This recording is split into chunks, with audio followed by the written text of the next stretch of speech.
So ఇవాళ అంటే day 8 ఇక్కడ యుఎస్ లో మాకు మూలా నక్షత్రం ఉంది until 8:47 PM Monday September 29th 2025 అంటే ఇవాళ ఈవినింగ్ 8:47 PM వరకు మూలా నక్షత్రం ఉంది.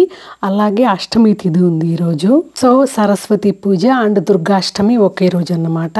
సో సరస్వతి పూజ కోసం దద్దోజనం చేస్తున్నాను. అలాగే దుర్గాష్టమి సందర్భంగా కదంబం చేస్తున్నాను, అదే శాకాన్నం అండి. ఫస్ట్ అయితే 2 వేరువేరు కుక్కర్లో ఒక దాంట్లో అన్నం పెట్టేశాను దద్దోజనంకి, ఇంకొక దాంట్లో బియ్యము అండ్ కందిపప్పు 2 కలిపి ఇంకో కుక్కర్లో పెట్టేశాను. తర్వాత కదంబం కోసము ఇంకా తిరగమాత వేసి కొన్ని మా గార్డెన్ వెజ్జీస్ కాయగూరలు వేసి తిరగమాత వేసి పెట్టేసి ఈ లోపల దద్దోజనం కోసము అన్నం వేడిగా ఉండేటప్పుడే వేరే సపరేట్ బౌల్లో తీసుకొని బాగా మ్యాష్ చేసుకున్నాను.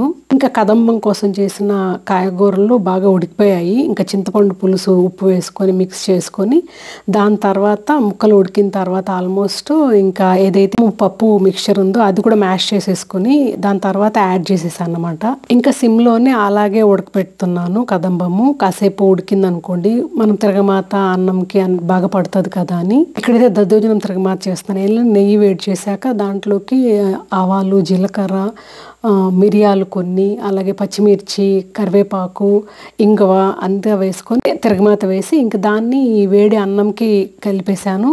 సాల్ట్ వేసి కలుపుకున్న తర్వాత మళ్ళీ పెరుగు వేసుకున్నాను. ఎందుకంటే తిరగమాత చాలా హీట్గా ఉంటుంది కదా, ఇంకా పెరుగు వేసి ఎందుకు మంచిది కాదు కదా అని చెప్పి పెరుగు లాస్ట్లో వేసి ఇంకా సాల్ట్ అడ్జస్ట్ చేసి కలిపి పెట్టేసుకున్నాను.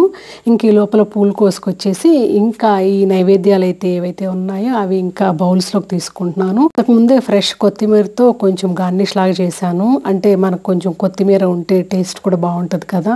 తర్వాత గార్నిష్ చేసిన తర్వాత మళ్ళీ కలిపేస్తున్నాను అనమాట యూనిఫామ్గా. తర్వాత ప్రసాదం బౌల్స్లోకి ట్రాన్స్ఫర్ చేశాను. సో నవ్ ఆల్ సెట్ అనమాట. ఇంకా మిగిలిన దద్దోజనానికి గోరువెచ్చట పాలు యాడ్ చేసి మిక్స్ చేసుకున్నా. అయితే కింద తులసమ్మ ఉంటుంది మాకు కింద ఫ్లోర్లో. సో తులసమ్మ దగ్గర దీపారాధన చేసేసి పూజ చేసేసుకున్న తర్వాత ఇంకా మిద్దె పైన ఉంటుంది మా పూజ రూము. ఇంకా అక్కడికి వెళ్ళి దీపారాధన చేసేసి ఇంకా పూలన్నీ పెట్టేసి పటాలకి ఐడాల్స్కి చక్కగా దీపారాధన చేసి ఇంకా పిల్లల్ని మా ఆయన్ని కేకేసి చక్కగా హారతి ఇచ్చేసి అష్టోత్తరాలు చదివేసి మా పూజ అయితే బాగా జరిగిందండి.